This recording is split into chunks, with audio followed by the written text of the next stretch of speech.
Et vous voyez, il y a une chose qui m'est venue dans la tête, plus urgent que le dérèglement climatique. Aujourd'hui, vous entendez parler du dérèglement climatique. Et c'est une urgence. C'est une urgence, on le voit, on le ressent, on sent. Mais il y a plus urgent que le dérèglement climatique. Alors il faut que les gens entendent la parole de Dieu. Et l'Esprit de Dieu pousse d'une manière ou d'une autre pour que la parole de Dieu soit écoutée, entendue et reçue. Et il peut y avoir dans cette salle ou sur Internet, ils l'auront en différé, mais ce n'est pas grave, des hommes, des femmes, des jeunes filles, des couples, des familles, des personnes âgées, des personnes seules, des gens malheureux, des gens en bonne santé, des gens en mauvaise santé, les gens qui entendent, qui écoutent la parole de Dieu, parmi le peuple de Dieu, mais aussi parmi ceux qui ne connaissent pas le Seigneur. Il y a des gens dans toutes les situations, il y a des gens qui peuvent être liés par des esprits, des gens qui sont sous des malédictions, sous des jugements, mais la parole de Dieu, elle est amenée pour que chacun soit libre. Amen. Ça, c'est ce qui est important. Quand Jésus s'adressait aux foules, il y avait dans les foules des gens qui étaient dans des situations totalement différentes. Mais son message avait pour intérêt que chacun puisse évoluer, avancer, trouver le salut, la grâce et je dirais profiter de la vie, mais dans la bénédiction de Dieu. Profiter de la joie, mais dans la grâce et dans la bénédiction de Dieu. Et vous voyez, et quand je réfléchissais à tout cela, en tant que pasteur, je me dis, qu'est-ce qu'il faut prêcher? Qu'est-ce qu'il faut prêcher? Et vous voyez, on peut prêcher tout ce qu'on veut. Si le Saint-Esprit n'est pas à sa place, s'il n'est pas à l'œuvre, tout ce qu'on prêchera n'aura pas d'impact. Mais si le Saint-Esprit est à l'œuvre, ce que l'on prêchera aura de l'impact. C'est pour cette simple raison que nous allons prier quelques instants afin que la personne du Saint-Esprit soit mise en premier dans cette réunion, afin qu'il puisse œuvrer librement dans le cœur et qu'il soit vraiment libre de toucher les vies, les cœurs. Seigneur, notre Père, tu nous as permis de nous adresser à toi en toutes choses, au travers du sacrifice de Jésus. Nous pouvons avoir une proximité avec toi, à cause de Jésus, à cause de la croix, à cause de son œuvre. Quand tu as quitté la terre, Seigneur, tu nous as envoyé le Saint-Esprit. Et tu as dit qu'il habiterait en nous et qu'il nous conduirait dans toute la vérité. Et nous savons que ton esprit est aussi à l'œuvre dans le monde pour toucher. Tu accompagnes tes enfants dans la prédication, dans la prière, pour que des gens soient touchés. Merci Seigneur. Et je veux croire ce matin que le Saint-Esprit est à l'œuvre. Je te demande l'assistance, bien-aimé Saint-Esprit, pour que cette journée et que tes dons soient donnés afin que chacun puisse avancer. Nous te laissons toute la place pour que tu puisses œuvrer librement. Merci Seigneur. Amen. Amen. Ce que je voudrais dire, c'est que nous ne sortons pas tous du même milieu, nous n'avons pas tous la même éducation, nous ne vivons pas tous pareil. Je ne sais pas, là, ce matin, il y a plusieurs nations qui sont représentées. Et il y a une seule chose qui est une réalité pour nous tous et qui est la même. Il y a quelque chose qui est en nous. Alors, je ne vais pas vous le dire tout de suite, je vais essayer de vous le laisser découvrir. Il y a quelque chose qui est en nous, tous, même si nous sommes de pays différents, de cultures différentes, de nationalités différentes, c'est un élément qui est d'un côté redoutable, non visible, qui ne fait pas de bruit, un élément qui ne peut pas être arrêté. Il est capable de nous faire oublier des choses importantes, essentielles, dans notre mémoire. il nous échappe, il nous rattrape. On pense quelquefois qu'il est avec nous, et c'est vrai, mais ne nous servons pas de lui pour fuir. À bien des occasions, par convenance, par manque de courage, nous avons fait appel à lui. Je vous laisse réfléchir encore. Nous avons fait appel à lui pour nous sortir d'affaires. Ah, je vous ai troublé un peu là. Pendant qu'il était à notre service, mais il n'a pas réglé notre situation devant Dieu, même si nous pensons qu'il a fait son travail devant les hommes. Il nous est compté et il a ses limites. De qui s'agit-il? Je n'ai peut-être pas été très, très clair, hein, mais... Alors, voilà. Elle dit le Saint-Esprit, lui, il dit le temps. C'est le temps. On se sert de lui. On dit, laisse-moi le temps, il me faut du temps, il me faut du temps. Mais voyez-vous, le temps, c'est quelque chose qui nous est commun à tous. Tout le monde. On a du temps, mais on a un temps qui est limité. Et comment régler le problème du temps? Le temps, le Seigneur est tout-puissant, maître du temps. Il n'a pas de limite dans le temps. Il était avant, il est pendant, il est après. Mais nous avons un temps qui est compté, qui est limité. On va lire ensemble dans notre Bible. Alors, je ne sais pas si on pourra le suivre, si vous ne pouvez pas, ce n'est pas grave, mais en tout cas, je vais vous le lire. Hébreux chapitre 3, au verset 7. Hébreux chapitre 3, au verset 7.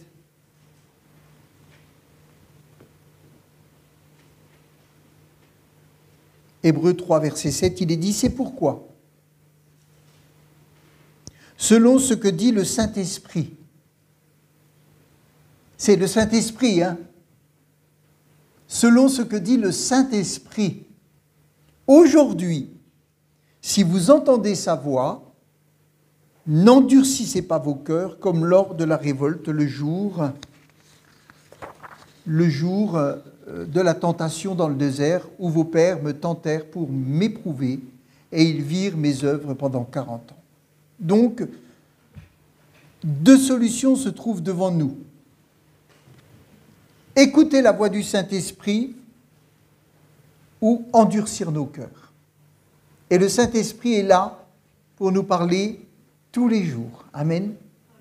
Il nous parle tous les jours. Je crois qu'il nous parle à nous chrétiens, mais il parle aussi au monde. Parce son travail, c'est de convaincre. Et tout ce qui arrive à tout le monde dans le monde chaque jour, je disais, on a une conscience qui nous parle, mais le Saint-Esprit est à l'œuvre parce que nous sommes dans le temps de la grâce. Et Dieu donne des grâces, Dieu donne du temps. Dieu parle d'une manière, tantôt d'une autre. Et si vous lisez dans la Bible, Dieu a parlé par des songes et par des rêves à plein de gens qui n'étaient pas chrétiens ou qui n'étaient pas croyants. Il a parlé à des rois, et il a parlé à des gens. Et ils avaient besoin de quelqu'un qui leur interprète ce qu'ils avaient vu ou entendu. Et là, des hommes de Dieu, des prophètes sont venus et leur ont parlé. C'est ce qui est arrivé avec Joseph. Des gens entendent des fois Dieu leur parler, mais ils ne savent même pas que c'est Dieu. Ils ont besoin de le comprendre. Et je crois que... alors on peut ou écouter la voix du Saint-Esprit, ou endurcir son cœur, ou je dirais ne pas prendre garde, passer à côté.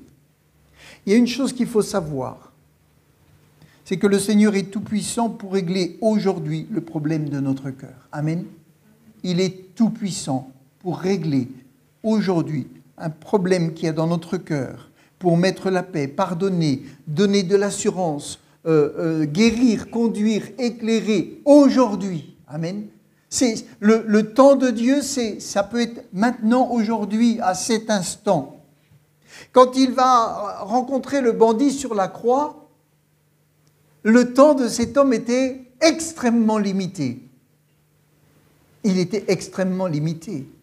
Il allait mourir, cet homme-là, le bandit sur la croix. Mais cet homme, dans le temps qu'il a eu, il a saisi le message de celui qui était à côté de lui.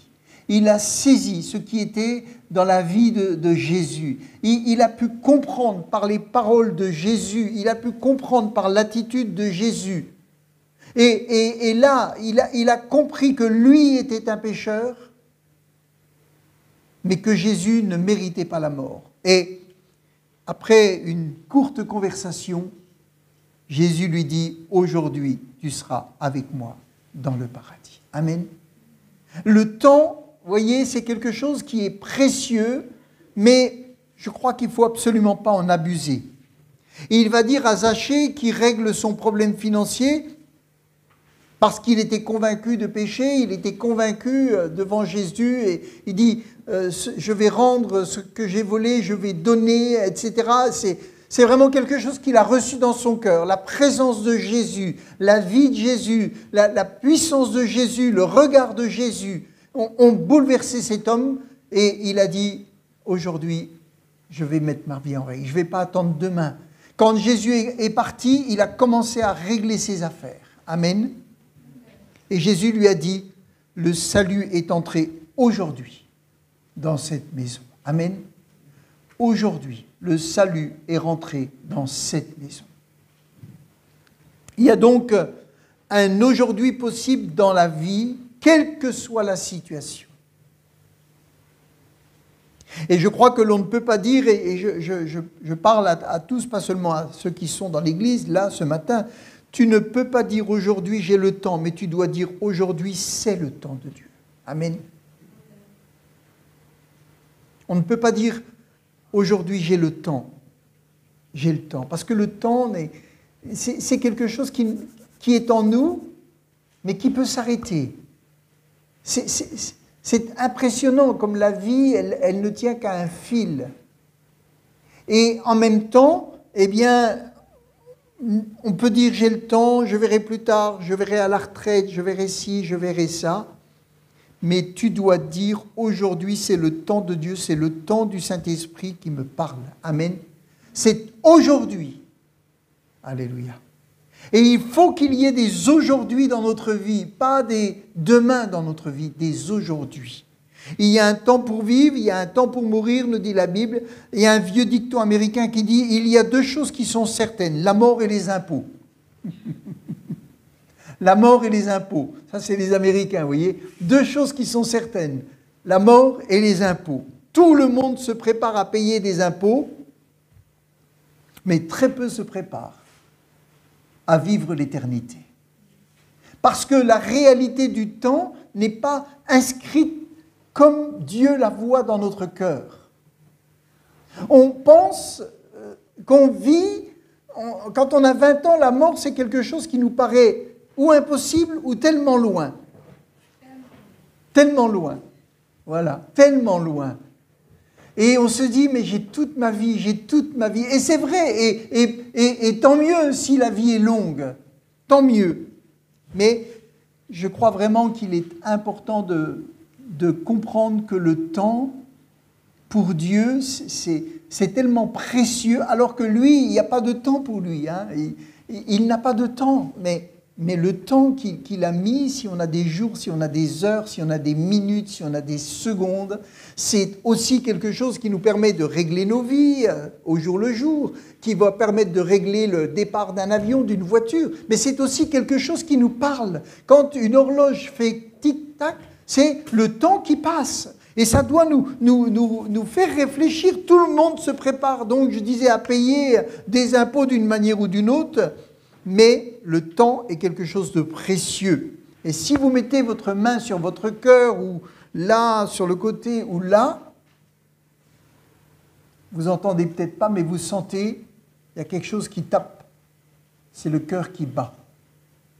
le cœur qui bat. Voilà.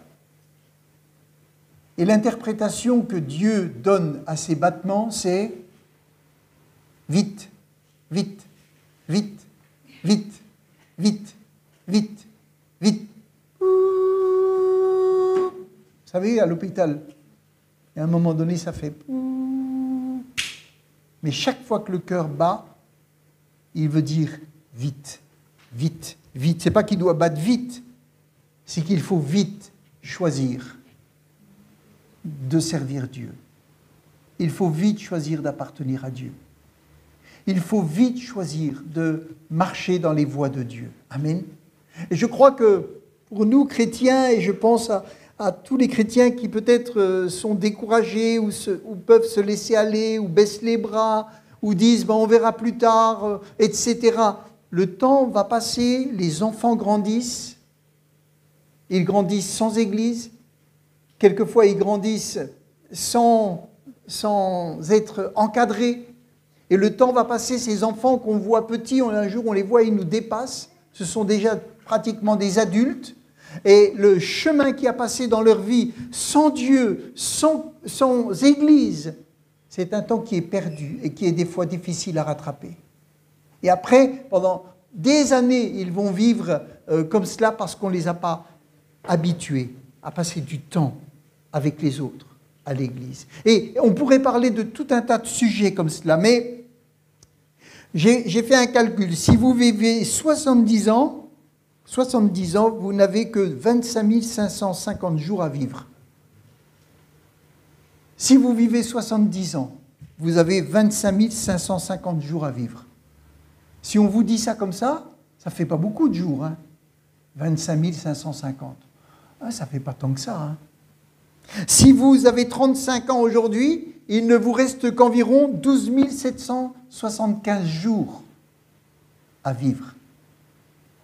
Ça, c'est le temps, et il est le même pour nous tous. Si vous avez 50 ans, il ne reste qu'un peu plus de 7300 jours. Ça fait flipper. Ça fait flipper, excusez-moi. 7300 jours, en donnant une moyenne de 70 ans. Alors, si vous vivez 20 ans de plus, tant mieux.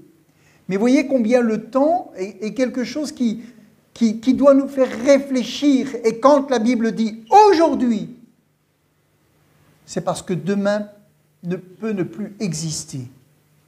Parce que le temps qui nous est donné là, quand la grâce de Dieu, quand l'Esprit de Dieu passe, c'est un temps qui nous est donné et qui est précieux. Si vous avez 50 ans et que vous vivez jusqu'à 70, il ne vous reste plus que 175 000 heures à vivre. 175 000 heures. Alors moi, j'ai passé les 60, ça m'a fait un choc. Les 40 m'ont rien fait, les 50 m'ont rien fait, mais les 60, ça m'a fait quelque chose. Et quand je lis ça, je me dis, oulala, oulala. Alors j'espère vivre bien plus, comme nous tous, mais je dis, oulala, oulala. Que vais-je faire pendant le temps qui me reste? Est-ce que ma vie va être efficace?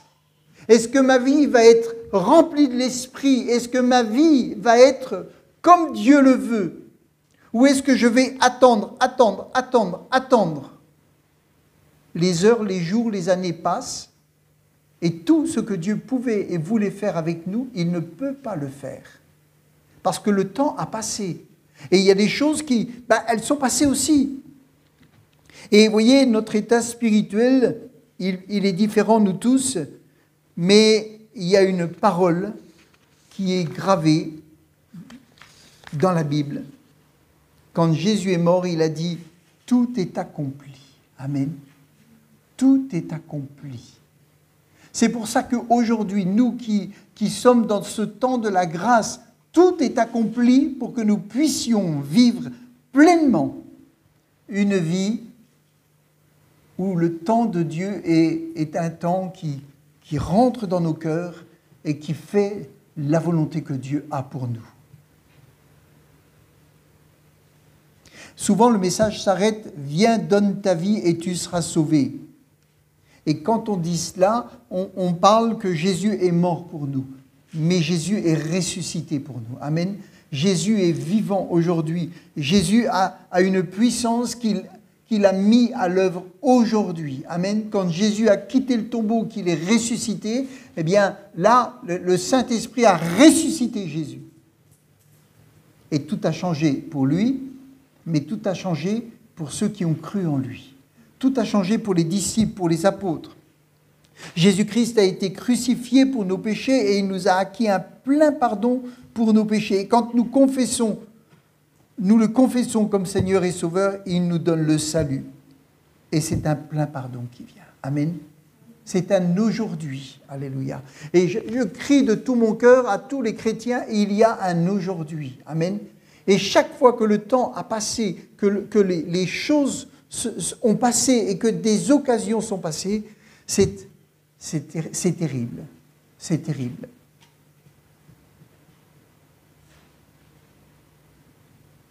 À la croix, nous avons été crucifiés avec Christ, en lui et avec lui. Amen. Et je voudrais, je ne sais pas si on aura le temps, mais vous voyez, quand je suis arrivé à Dole, je voyais des enfants qui étaient petits, et aujourd'hui, dans la même famille, 20 ans après, ils nous dépassent, ils font leur vie, voilà. Certains connaissent un petit peu l'Évangile, d'autres n'ont pas eu beaucoup d'occasion de venir à l'église parce que les parents ne venaient pas, ou parce que les parents n'avaient pas le temps, ou parce que les parents avaient d'autres choses à faire.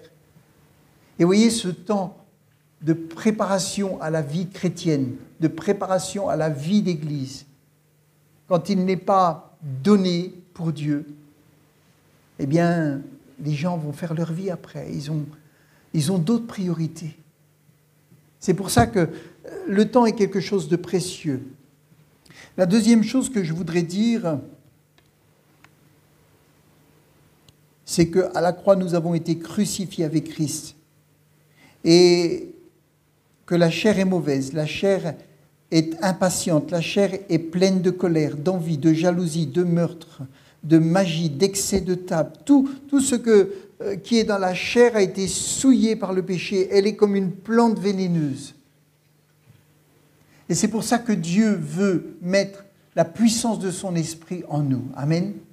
C'est pour ça que la croix nous dit que nous sommes morts et ressuscités avec le Christ. La mort est dans la chair et il est impossible de raccommoder la chair, de la changer pour la transformer à l'image de Christ. Vous ne pouvez pas.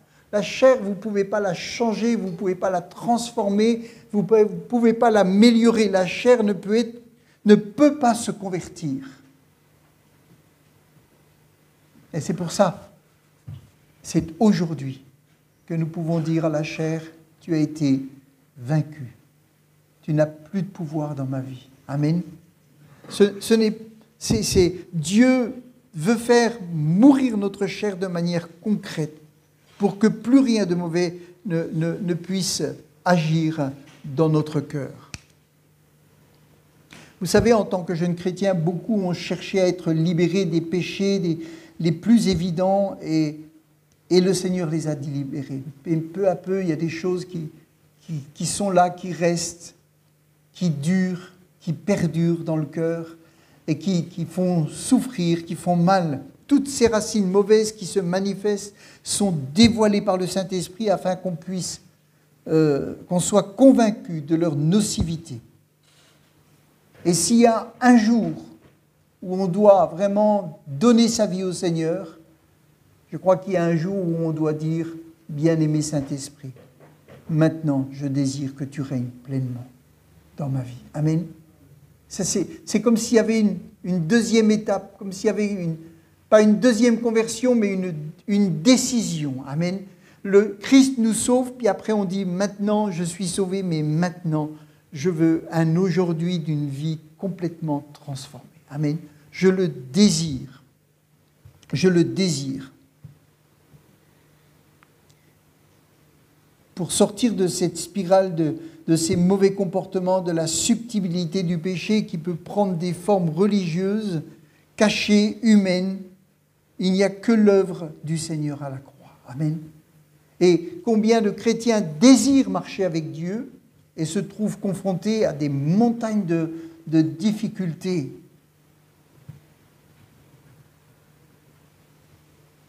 Et je crois qu'il faut des fois arrêter de mettre nos problèmes sur Satan.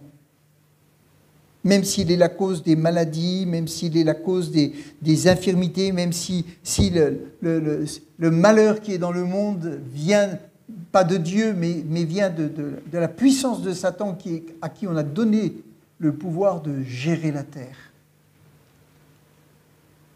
Et le seul moyen de vaincre Satan, c'est la croix, puis de résister. Si je veux lutter contre la chair, c'est peine perdue. Mais je peux recevoir par la croix la puissance de dire à la chair, tu es vaincu parce que Christ t'a vaincu. Amen. C'est la puissance qui est vaincue. La chair résiste aux choses de l'esprit. Elle résiste au commandement de Dieu. Elle résiste à la parole. Si quelqu'un veut obéir au Seigneur par sa chair, il sera tôt ou tard en échec, dans le découragement. Paul le dit, quand je veux faire le bien, le mal est attaché à moi. C'est dans Romains. Je veux faire le bien, le mal est attaché à moi. Qui me délivrera? C'est Jésus-Christ. Amen. Qui peut délivrer. Et Dieu nous a donné le Saint-Esprit. Amen. Et c'est au travers du Saint-Esprit que les choses peuvent complètement changer. Amen. Quand on vient au Seigneur, il faut une révélation du Saint-Esprit pour que nous puissions accepter que nous sommes pourris par le péché.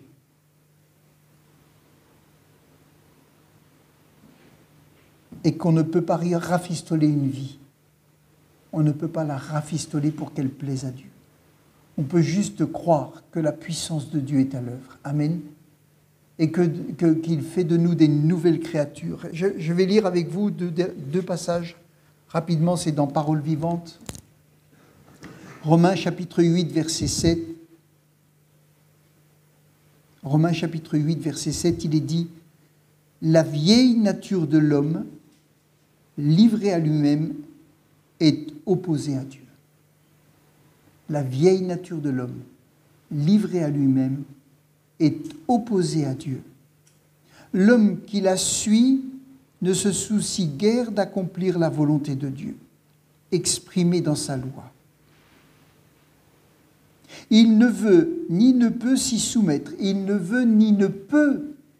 Même s'il le voulait, il ne peut même pas se soumettre. La vieille nature ne veut pas de la vie de Dieu. Elle veut bien d'une religion, elle veut bien de choses comme ça, mais elle ne veut pas la vie de Dieu. C'est pourquoi, aussi longtemps que l'homme vit pour lui-même, pour la satisfaction de ses désirs, de son être naturel, il ne peut être approuvé de Dieu. C'est pour ça, vous savez, si on veut vivre pour nous, on ne peut pas être approuvé par Dieu. On ne peut être approuvé par Dieu que quand on décide et qu'on désire vivre avec et pour Dieu. Amen. Ça, c'est important et de le comprendre. Ceux qui suivent leur tendance instinctive ne sauraient lui plaire. Ils ne sauraient lui plaire. Ça, vous voyez, c'est quelque chose qui doit être réglé.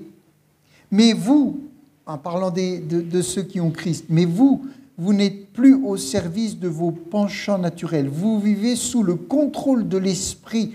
Vous suivez ses injonctions, si du moins il a fait sa demeure en vous. Amen. Si l'Esprit de Dieu a fait sa demeure en nous vraiment, alors nous pouvons vivre la vie de Dieu. Nous pouvons vivre avec l'impulsion de Dieu. Il est dit, évidemment, si quelqu'un n'a pas l'Esprit de Christ en lui, il ne fait pas partie des siens. Ce n'est pas un vrai chrétien. Mais si le Saint-Esprit habite en nous, amen, alors nous pouvons vivre une vie où le temps sera bénéfique. Amen. Où nos paroles, où notre témoignage, où notre prière, où notre activité sera bénie et bénéfique pour Dieu et bénéfique pour notre entourage. Amen. Ça, c'est important. Il est dit, si par contre le Christ vit en nous par son esprit, vous êtes devenus des hommes nouveaux. votre corps a beau rester mortel à cause du péché, votre être intérieur est vivifié, alléluia, par l'Esprit, parce que vous avez été déclaré juste. Et c'est pour ça que le temps pour le chrétien qui vit par l'Esprit n'est plus un problème. Amen. Il n'est plus un problème parce qu'il a dit « Aujourd'hui, je te donne ma vie. Et aujourd'hui, je veux vivre par l'Esprit. » Amen. Alors même si son corps vieillit, même si le temps passe, même si son corps se limite, diminue, il a l'Esprit de Dieu en lui et il sait que, eh bien, même si son corps se détruit, il est vivifié par l'Esprit. Amen.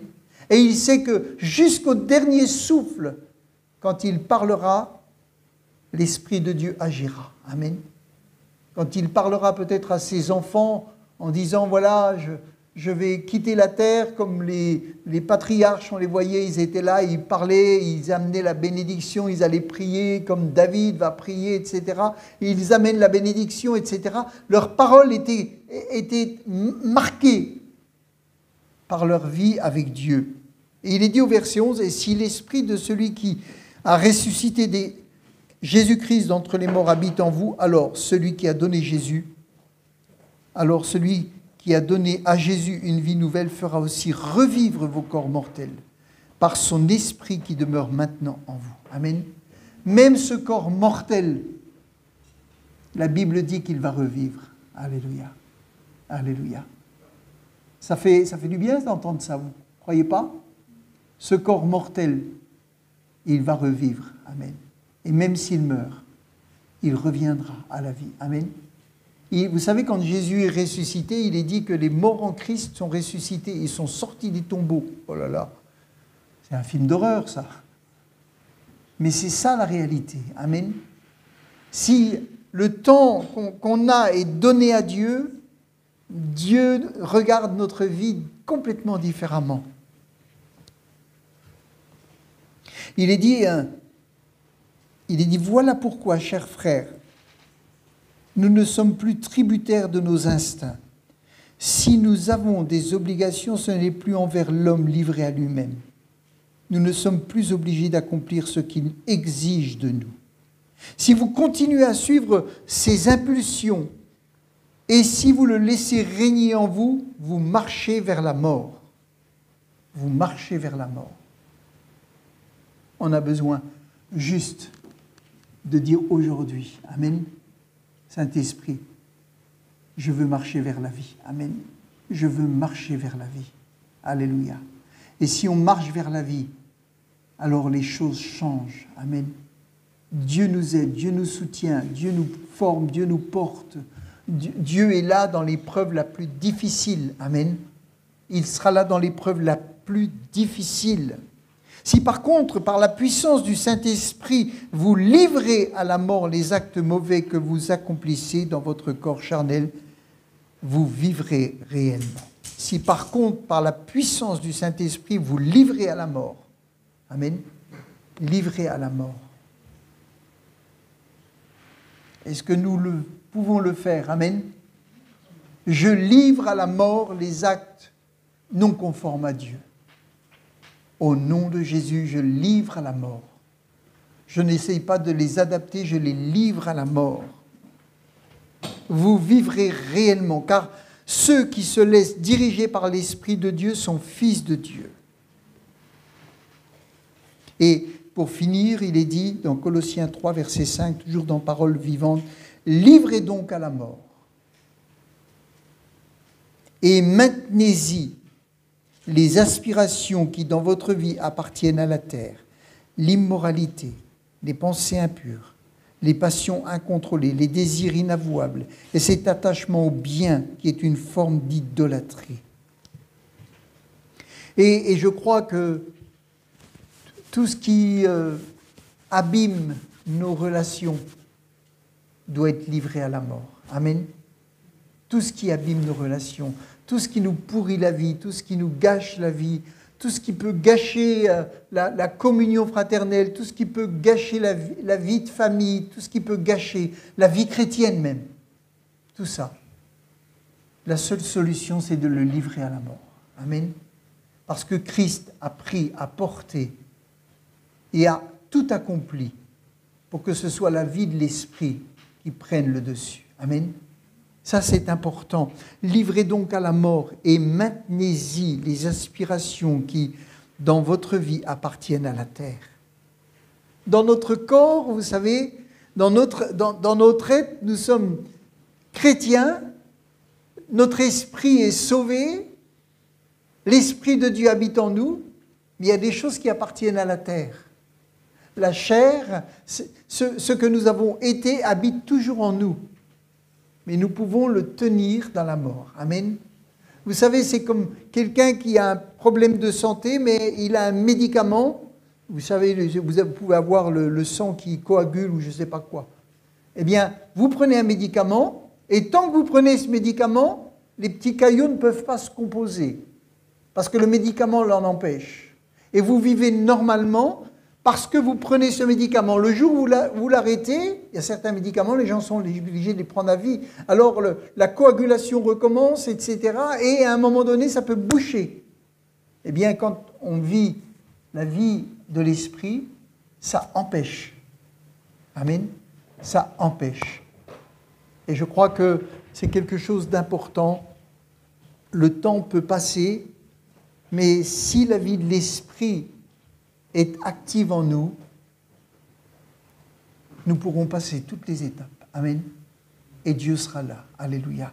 Nous pourrons passer toutes les étapes et Dieu sera là. Les aspirations qui dans votre vie appartiennent à la terre,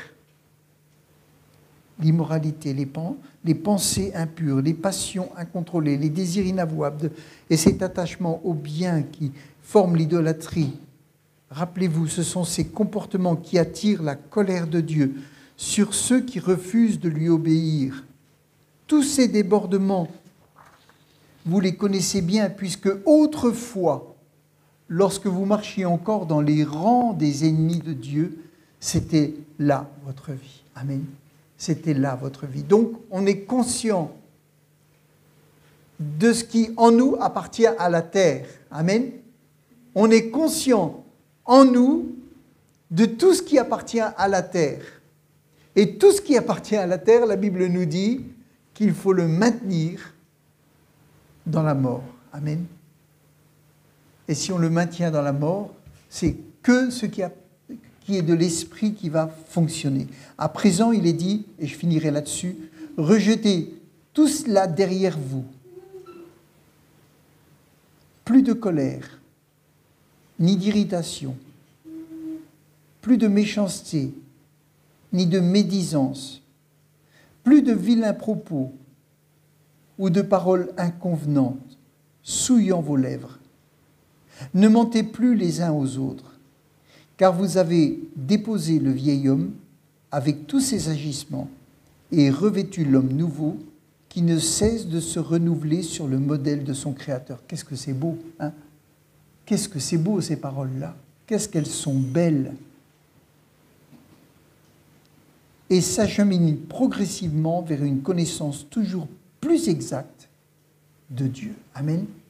Ça, vous voyez, tout cela, ça montre qu'à un moment donné, il faut que individuellement, collectivement, on puisse dire maintenant tout ce qui est en moi et qui appartient à la terre, je désire et je décide de le tenir sous la pression de la croix. Amen. Pour que l'épanouissement spirituel puisse avoir lieu, que mon épanouissement personnel ait lieu, mais que l'épanouissement de ma famille ait lieu, que l'épanouissement de l'Église ait lieu, que l'épanouissement du peuple de Dieu ait lieu.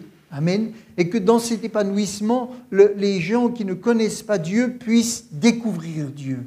Amen. Alors, c'est vrai que si nous mettons tout cela sous la puissance de Dieu, de la croix, comme il est dit juste avant, je vais vous le lire. Livrez donc à la mort et maintenez-y les aspirations. Livrez à la mort. Amen. livrez-les à la mort.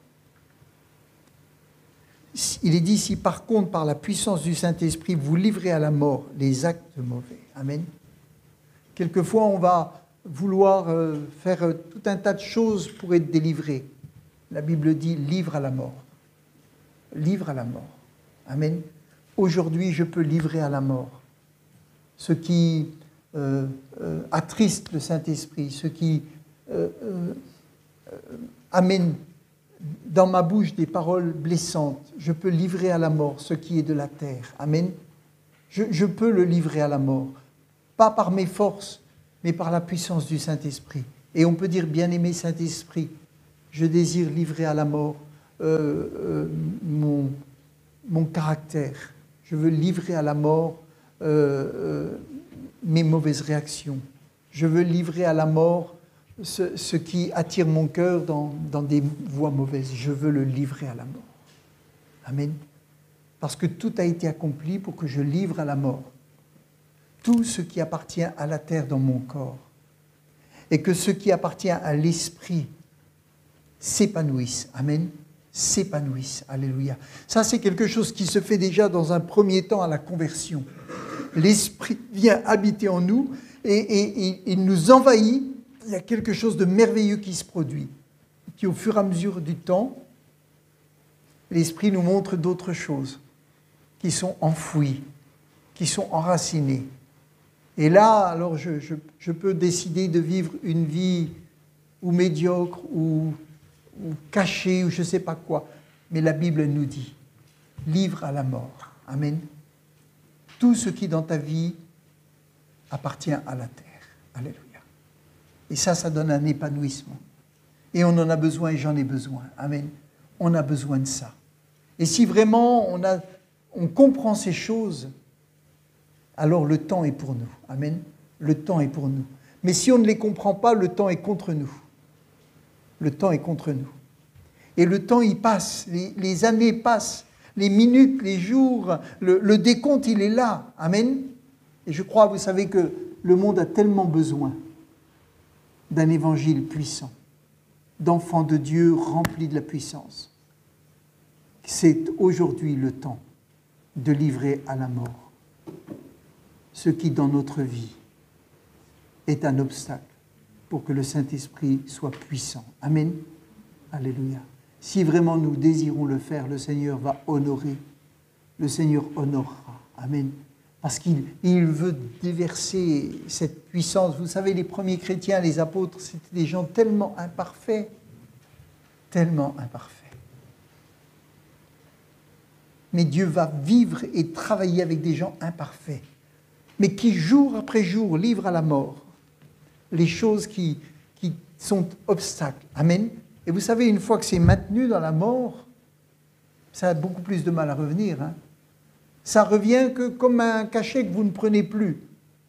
Si vous ne vivez plus avec l'esprit, voilà, petit à petit, les choses reviennent. Hein. Mais si vous vivez par l'esprit, les choses ne peuvent pas revenir. Amen. Et les attaques de l'ennemi ne pourront pas faire revenir ces choses-là. Parce que la puissance de l'esprit qui est en vous est plus forte que la puissance qui est dans le monde. Amen.